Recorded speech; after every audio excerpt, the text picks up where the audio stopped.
নৈহাটি মীরবাগান মাঠে তৃণমূল কংগ্রেসের প্রতিবাদ সভা থেকে প্রাক্তন সাংসদকে চরম হুঁশিয়ারি।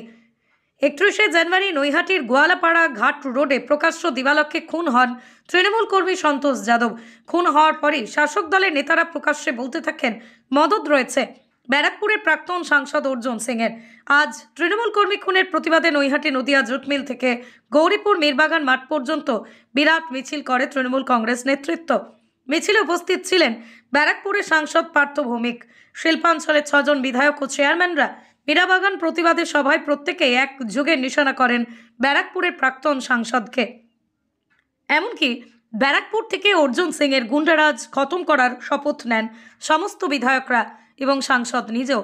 সাংসদ পার্থ ভৌমিক বলেন, তৃণমূল কর্মী খুনিরা অর্জুন সিংয়ের মদতেই ভিন রাজ্যে পালিয়েছিল। ব্যারাকপুর কমিশনারেটের পুলিশ অনেককেই গ্রেপ্তার করেছে।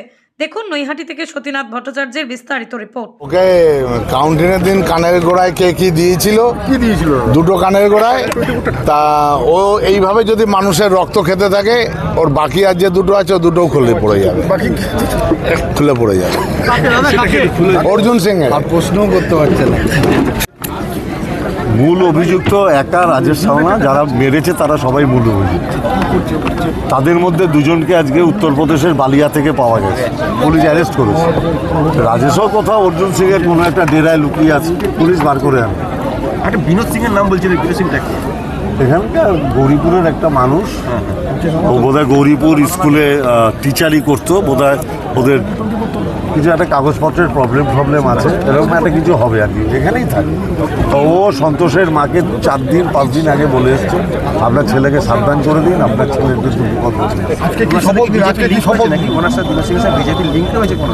ওই বাড়িতেই তো অর্জুন সিং আছে আড্ডা মারে। আজকে কি শপথ নিলেন সব বিধায়ক এবং যে ভাটপাড়ার বুকে যতদিন না গুন্ডারা শেষ না হচ্ছে, আমরা এই ব্যারাকপুরের বুকে, ব্যারাকপুর লোকসভা, যতদিন না অর্জুন সিংয়ের এই গুন্ডারা শেষ না হচ্ছে, মমতা ব্যানার্জির নেতৃত্বে আমরা মানুষকে সঙ্গে নিয়ে সেই লড়াই লড়ব। কল্যাণীতে আজকে বাজি বিস্ফোরণ হয়েছে, মারা গেছে প্রায় 4 জনের বেশি, একজন আতঙ্কজনক। ওটা নদিয়া জেলা নেতৃত্ব বলতে হবে। শুভেন্দু অধিকারী বলেছেন এই সন্তোষ যাদব মার্ডার কেসের জন্য আপনি এবং অলোক রাজুরিয়াকে প্রত্যক্ষভাবে দায়ী করছেন। শুভেন্দু অধিকারী অনেক বড় নেতা, ওর সম্পর্কে আমার কিছু বলার নেই, বাইরে থেকে লোক আনতে হবে।